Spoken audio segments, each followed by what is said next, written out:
This is episode 51 of the Marshall Street Podcast. You're listening to the Marshall Street Podcast, the home of music industry know-how that will give you the skills to take your career to the next level. Here are your hosts, Bennett Ferguson and Stu Watts. Welcome back. We're back. We're here for another episode of the Marshall Street Podcast, Number Stewie. 51. Getting another one in just before the Christmas New Year's period. Yes, early morning podcast, the way we do it these days. Exactly right. And today we'll be talking about... Don't let the past hold you back. That's right. In a creative industry, it's easy to look back on some of the things we did and situations we were in. And human nature, you can't help but think, man, I wish that went differently. Or I thought that was going to pan out differently. Yep. And it maybe doesn't. And you just got to move past it. You can't sit on that for a long time, I guess. It is one of the human traits that we have the ability, we're the only species that has the ability to both look back and plan ahead. And both of those things are good and bad. Yep. So it's important not to get too hung up on the past and, you know, things that might not have turned out the way you expected. And, you know, it's important to keep moving forward and keep reinventing yourself and all that sort of thing. So we're going to touch on, you know, those sorts of things as well as the flip side to that, which is, you know, allowing yourself to be in positions to let things happen. For the unknown to happen. Put Yep. yourself in a position for positive things to unfold. Yep. So that's what we'll be briefly touching on today. As always, if you like this podcast, make sure to like and subscribe wherever you're listening and share it to a friend. If there's information here that you think is valuable, share it with a friend. That's how we can get this podcast around. Yep, absolutely. Now, before we get in, I just want to touch on something that triggered my thoughts as you were speaking then. Okay. And it was, as we all know, I've been going through my stand-up comedy phase recently. And something, What? one of the guys, Tom. Oh, watching Tom it. Segura, yeah, I thought yeah. you meant practicing No, for no, it. no, just consuming. But at the end of one of the specials, I like how the comedians will get kind of serious at the end of it. And he goes, look, this is my view on creative fields and in life. He's like, I think you should be able to chase after anything and do whatever you enjoy doing, but know that you might not get to the end, that the end result might not be how you perceived it. And as long as you're okay with that, then you will enjoy the process along the way. And I think music is very similar. You know, the position we're in now is very different to what we thought we'd be in 10 years ago. However, it's arguably successful. We still do it as musicians, as our day-to-day career. We're able to do it as our full-time jobs. And so just by letting go of what you think the finish point is and enjoying the process, I would deem that you're successful at it. It's all ego. Yeah. It's like, you know, you have these weird expectations of how things are going to happen purely based on what you've seen others do. And, you know, what you hear and, you know, what you've seen in documentaries or video clips or whatever it might be. You have the expectation of that's how my life's going to be. Yep. And that's realistic. That's like understandable because, you know, like you see other people doing things that you enjoy and, you know, you see bands playing live or you know, you see video clips or something like that and you're like, oh, that's what it's like. Yep. Whereas you don't see you are these days seeing more of the behind the scenes stuff, which is always good. But, you know, 10 years ago, You weren't. You weren't. Yeah. So I had no idea what a sound engineer's life was. You know, you have these, you know, you can guess. You can kind of be like, oh, that's kind of what they do every day. Yep. But you don't see everything. You don't see them uploading the stems to a Google Drive. Or just working 12, 14-hour sessions for the 4 years to get an intern at an intern spot at a studio. Yeah. And especially like even bands. I used to remember watching interviews with bands as a kid. This is back when, you know, Kazaa and LimeWire were there. I'd sit and download all these music band videos and then you can get into the interviews of the bands. And there was this one common thread which never made sense to me as a kid because I guess I was shutting off that was a thing, was all these bands were just like, you know, we're broke. You know what I mean? You see all these successful bands, you're like, you got gold records and you tour the world and you make this music which is insanely good. And then you hear these band guys like, yeah, like, you know, we're broke, we do it for fun. And then I guess you never really compute it until you kind of get there and you're just like, yeah, it is a lifestyle. Well, it's a thing. It's like, you know, you are lucky as a musician to be able to tour and do these things for an extended period over the year. Doesn't mean that you're actually able to save for a house or, you know, provide for a family or anything like that. You know, if you choose that lifestyle, it's like there's a very high chance, I would say like 80%, 90% chance that you're just doing things to get by. You know, you're able to buy food. Yep. You're able to live in accommodation or something like that. If that is the path that you're wanting to go down, you a can full-time musician. Yeah, you can still play music the next week. And that's where we've talked about other income streams and where smart people, you know, smart artists, think of other things that can supplement their life and, you know, allow them to save and do smart things like that. And, you know, we've talked to Coach Tarantella many, many times, you know, talking about like the bands that are coming home from tour, they're working a full-time job when they're not on tour. Yep. You know, you can't just expect to only be in a band if that is what you're wanting to do. Yep. It definitely is, and, you know, for people out there should be, or if you're chasing it, should be the goal. But again, like having this realistic expectation and actually looking at, you know, where the numbers come from. Like, you know, if you're a band starting out, listening to this, I think a really eye-opening exercise is to go and crunch the numbers. Be like, how many streams do you need to do through Spotify, through Apple? What does that translate into money-wise? Like, look at the real figures, and then just be like, can you live off that? Divide that by 5. Can the whole band live off that? Like, how much does the band need to bring in for each member to be able to pay rent, pay food, save a little bit for a rainy day? Like, all of a sudden now you've got to have some big numbers coming through your band and through your platforms. Absolutely. We've kind of digressed We a have. little. So let's get back onto it, because I think it's an important topic to talk about, is that, you know, as creatives, we kind of blindly optimistic. I'd say we're always being like, this is going to end out awesome. This is going to be sick. Yeah. And then, you know, a lot of the times it might not pan out that way. But I don't think you can let that get you down. I don't think you can let that make you a jaded person of the industry. I don't think it's good or it's necessarily healthy for your growth, your personal growth, your spiritual growth, for you to sit in these and dwell in the negative spaces of like, oh man, I wish that video clip did better, or I wish I got this support on tour. I honestly think that that's how you are analyzing your numbers. That is a result of, are you looking at it as a way to move forward and be better?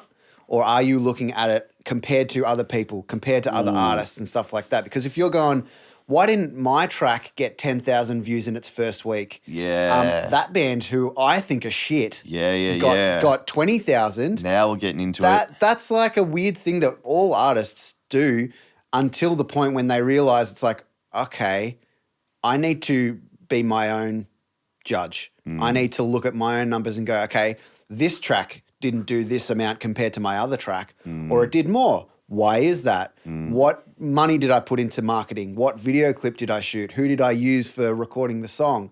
All these different individual little pieces of that puzzle that might result in a better outcome this time around.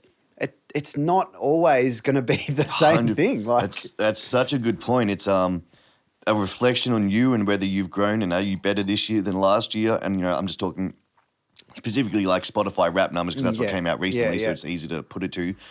You know, am I better this year than I was last year? Did I grow? What happened with the tracks?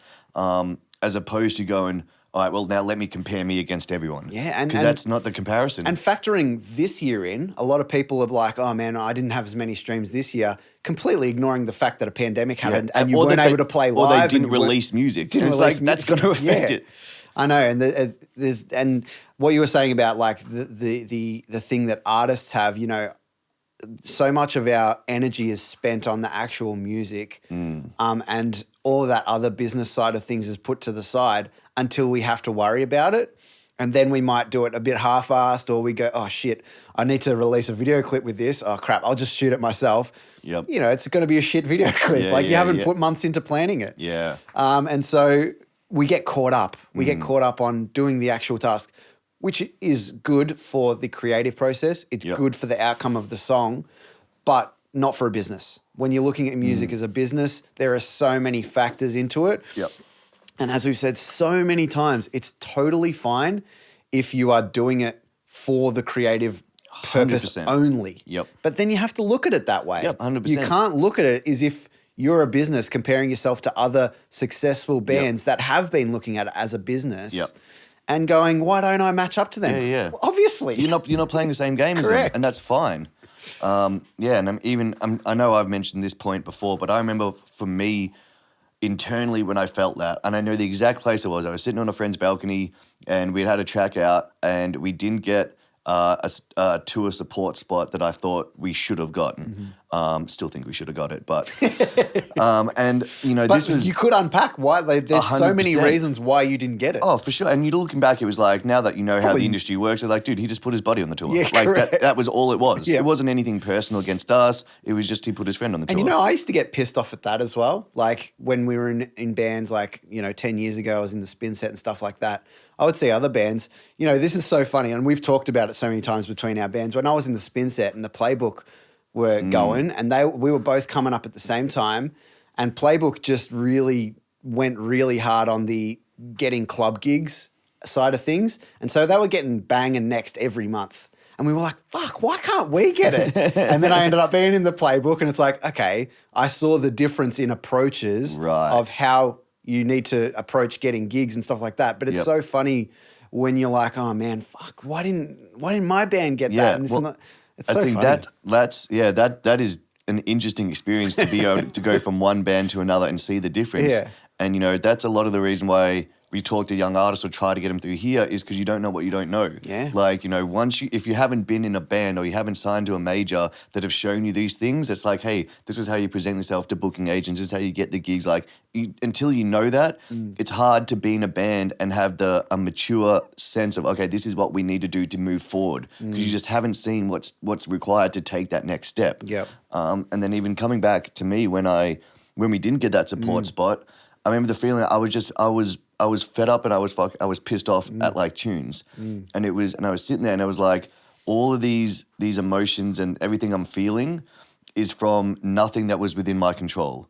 How a single did wasn't in my control. Whether we got this tour support wasn't within my control. And I remember the exact thought was the only thing that's in my control was me sitting in the lab making the beat, making the tunes, working with Zol. So it's like I had to strip all of it back, and it was like, once I wanted to enjoy that again, just being in the room with Zol and making music. Once I enjoyed that again, the other stuff you can't control. Like you literally, so wasting any emotional energy or worrying about it's like, I mean, I can see the positive in going, okay, well, let's review and reflect on things so that we can move forward. Yep. But there's some things where it's just, you can't just dwell on it. Like literally, if someone's given a show to their buddy, which happens all the time, it's not a crime in the industry. No. How are you going to reflect on that maturely and positively and be like, okay, what can we take away from that? Go be friends with him. Correct. Like, network. Correct. And then aside from that, you can't put any weight on if it was the music's fault. You can't, because you didn't do anything wrong. You just didn't get the show. Yeah. And back then in hip hop, it was a lot smaller. There was literally like 4 or 5 crews out there who are active, and there's maybe 2 or 3 support spots on tours in each season. And everyone knew who got them because everyone else missed out. Yeah. It wasn't like it is now where there's a lot more opportunity. It was much more, it was a smaller... But this can translate into so many different scenes though. 100%. Like, there's heaps of small scenes where, you might be in a niche, type of music, and you're seeing this and you're going, that one band seems to get all these support slots. But, the other thing with that is, has that band hit their ceiling? Well, me And and might they be thinking the same thing? Like, why can't we get any of our own national tours or Mm. something like that? It's like, there's always this other level to it as well. And me and Junior and Matt, because obviously we were all running together back at that time, or not together in the hip hop Same scene. scene, yeah. We caught up for dinner a couple of weeks ago, and it's funny, we were laughing at it in chat at all those acts that were getting every support act because they were people's friends. It's like none of them are still around. Yeah. So They had their time. yeah. Just be here 10 years. Yeah. In 10 years, that was always my goal. Yeah. And what was that thing that you were saying the other night at the party? You were saying to James Domingo, is like the Gary Vee thing of like, if you want to get more out of your business, your creative aspect is like give a shit more than the other people. Yep. And a lot of that is even like what can potentially push you to that next level is care a little bit more than you did before. 100%. Care a little bit more than everyone else. Yep. And you'll find that your efforts will be rewarded because generally when you have that mindset of I give a shit, I really care, and you're focusing on the right areas of, you know, whatever it is, whether you're a sound engineer, a videographer, a band, whatever it might be, a manager. And if you're focusing your energy on the right areas and you're genuinely caring about yourself, your band, your clients, whoever it is, you will find that the rewards will show themselves to you. And, you know, it'll start to pave its path for you. Definitely. A lot of the time. When it comes to business, that's it. It's like care about the other person. Like, and as an audio engineer, it's like you can, as an artist, you can tell when you walk into a studio with an engineer and the engineer is there for himself. If he's there because this is going to add to my catalog and I'm going to make sure I'm looking good and I'm going to make, when the audio engineer's about that and he's like, oh, this is about me, and I'm, versus, hey man, my job is to facilitate you, where my job is to get the best out of you so that you're happy with, nothing that I do matters as long as you're happy and what you want comes to life. I know what my skills are. I know what I'm here for. I know what my talents are. My talents are getting the microphone in the right position, capturing that right moment that I need to create for you to be able to get the best out of your thing. It's not about choosing the fucking plug-in. It's not about like, being seen on the studio with your gold teeth and tattoos out, which there are some producers out there which are, and to them it's a visual front. Yeah, it is. When it's like, man, and that's where it comes to business. So when you're shifting from a creative, you're going, okay, I love mixing and now I want to make this a business. The best thing you can do is actually care, because over time people realize that you give a shit about them and they will come back to you. That's how you get good positive word of mouth. You know, it takes time. It's not easy, but it's like anything. Any business who cares about the consumer, you're going to feel like, okay, cool, I'm happy to spend my money with them. They're not just ripping me off. I'm not just another number in line. Like even for James as a photographer, it's like, if you actually care about the band you're shooting or about the event that you're shooting at, like they're going to feel that. And even if, hey, on that 1 in 10 chance that the end product doesn't come out, you know, as you both would have thought, they can see that your intentions were pure. And you're like, oh man, dude, he tried. It wasn't exactly. like we saw this go, rather than. Didn't rock up just as the gigs were starting, take the photos and piss off. You know, it's like I don't really care. And you see it all the time, and it's very interesting. Same with bands, same with artists, all this sort of stuff, you know. They might not support any of the other bands that are actually playing that night. It's a really important thing that you do. Like that's one thing that you can change. If you're only rocking up, and I'm guilty of this, you know, rocking up, playing your gig and leaving. You know, there's been times where I haven't cared, but it reflects in what people see of you. If you rock up, only play your show, don't care about the other bands, what do you think the other bands are going to think of you? Oh, 100%. That they're arrogant, that they only give a shit about themselves. Yeah. And not only that, like if you're rocking up, playing your set and then leaving, usually that will mean you're the support act most of the time, because if you're the headliner and you leave after your set, the show's usually done. So if you're rocking up and leaving, let's say that just for argument's sake, it's a support act. If you're rocking up, playing your set and then leaving, one, most people who are there to be the support act, your goal should be to take them as fans because you're probably in the same genre. That's why you're on the bill.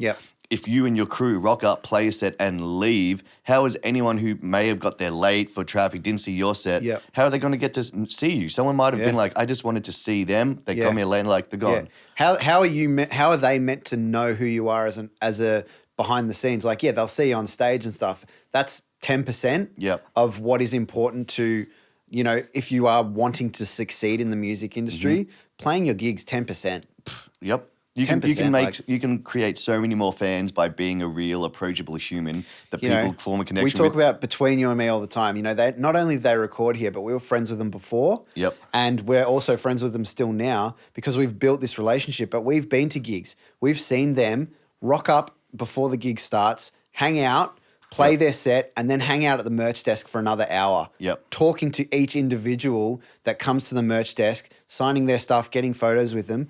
All of that 100%. Sort of stuff is so crucially important. I run their merch desk, and I can tell you that Bassie is there till the venue shuts every time. Anyone who wants a photo or wants an autograph, there is someone from Between You and Me who is there literally until the venue shuts and they go, everyone outside. And then they're usually the band that goes, hey guys, let's go outside and you can just get photos with us out there. They're not just, they don't just leave. Prime example. And so, you know, when we're talking about letting things get to you when you're looking back, the other side that we wanted to discuss is how you can allow yourself to be in a position where you can just let things happen.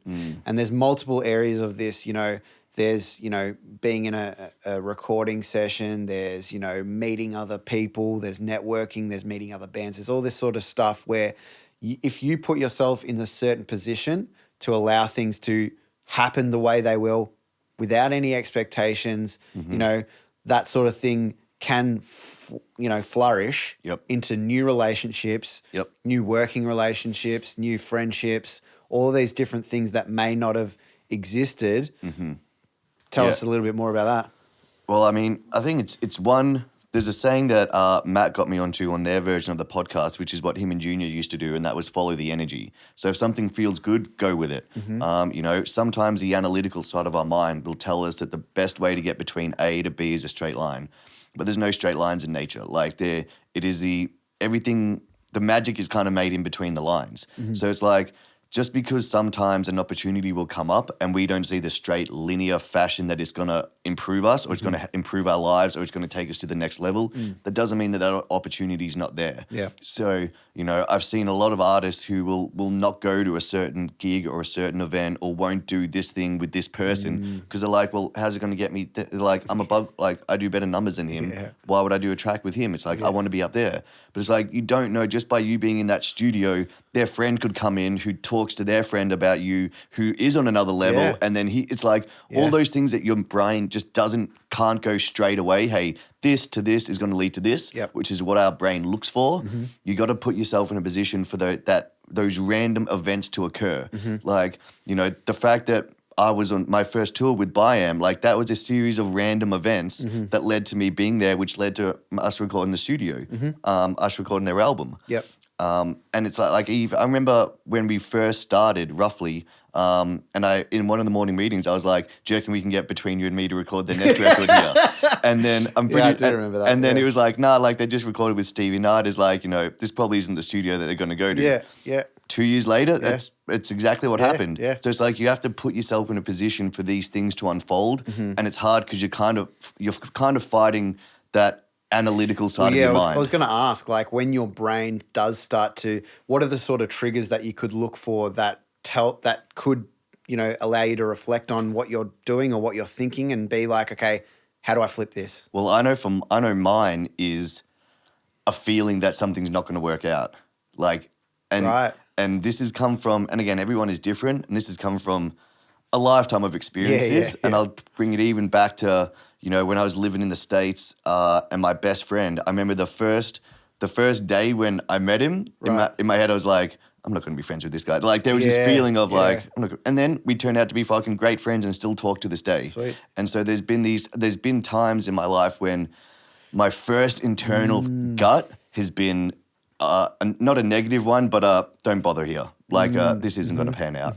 This isn't. And then 2 or 3 years later, it'll turn out to be one of the most fruitful relationships or experiences I've done. Yeah, and I have noticed that with you is that, where there might be, red flags or something like that, you'll allow yourself to potentially see the red flags, but still let things pan out as they will and just see what happens because you never know. And, that's something that, I potentially don't have the ability to do. I mean, maybe I do, but it's like, I might let these red flags say to me, just don't even be near them because it's not going to work out or something like that.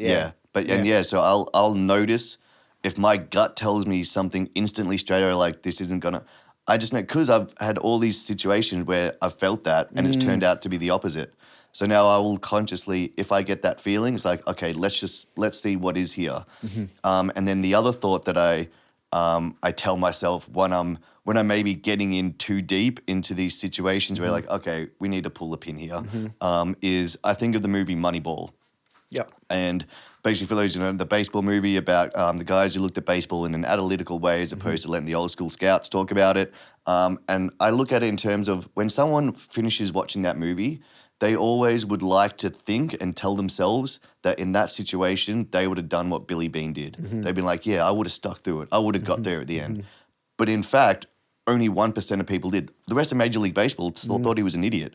So there comes a point when it's like, are you willing to to be Challenge. okay with everyone else saying you're an idiot. Because when you watch the whole movie, people are like, yeah, I would have done what he did. Yeah. But in real life, when everyone else around you is telling you one thing, are you okay to stand by what you believe? Yeah. And so that's when everyone is telling me something, I think about that. I'm like, one, do I believe in this hypothesis? Am I happy to stand on the weight of what I believe?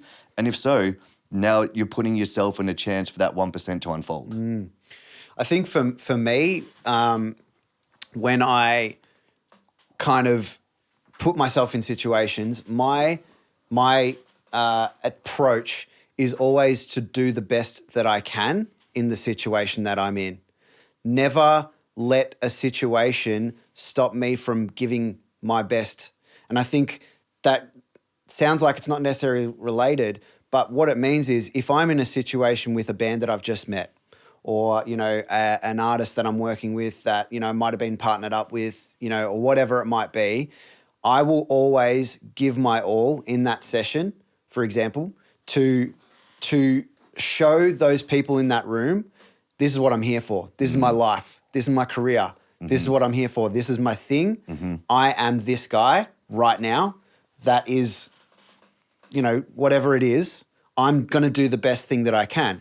And the hopes are that people will see that. And that will allow them to form an opinion in their mind of what I do, whether it's the way that they would do things or whether they agree with what I do.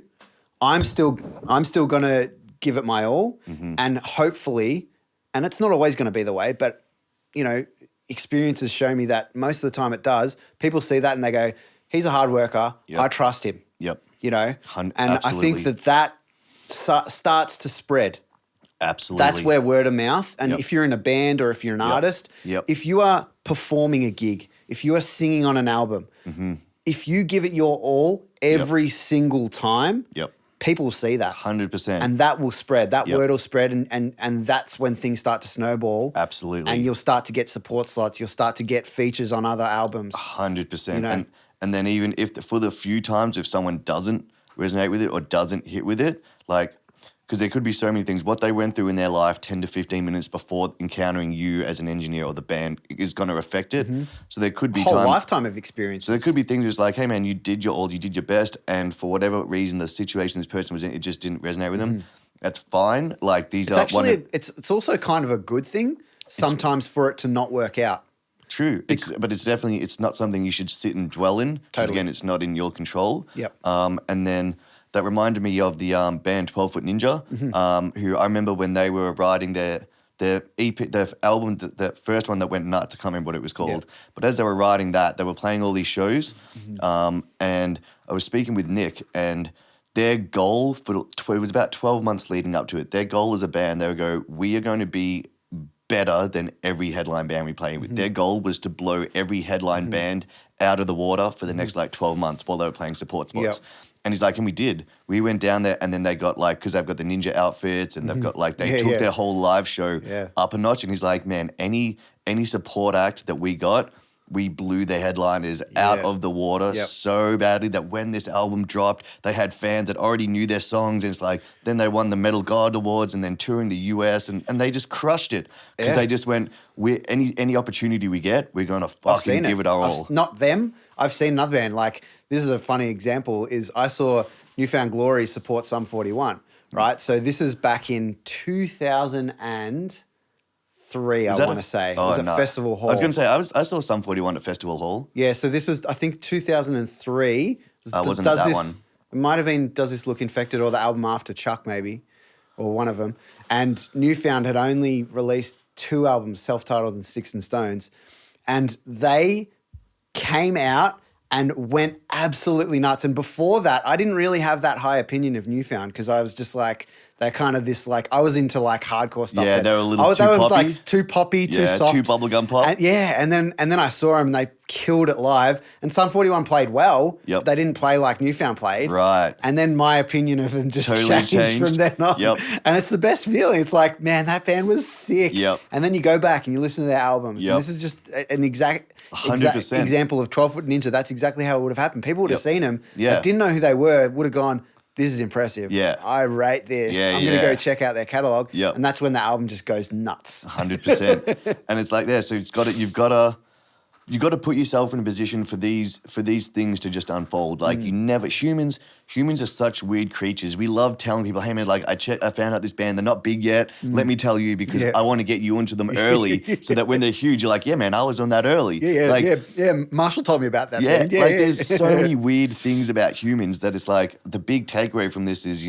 as you said at the start, one, if things didn't pan out the way you thought in the past, you'd put all this effort or time and money into a clip and it didn't go absolutely bananas and skyrocket your career. Cool, don't sit in that negative space. Be like, you can't let that stop you from putting yourself in a future position for something to happen. Yeah, it's like, should you then not put more money into video clips next time? That's not the answer. Yeah. There's so many elements that we tend to focus all of our energy on the thing that we spent the most time on or money on or energy. Time, money or energy. Yeah. And we always focus on that big pool of energy. It's like, well, if you focused all your energy in the studio, then you're going to focus on the studio. Yep. If you spend all your money on the video clip, you're going to focus on the video clip. And you're going to blame things for going wrong.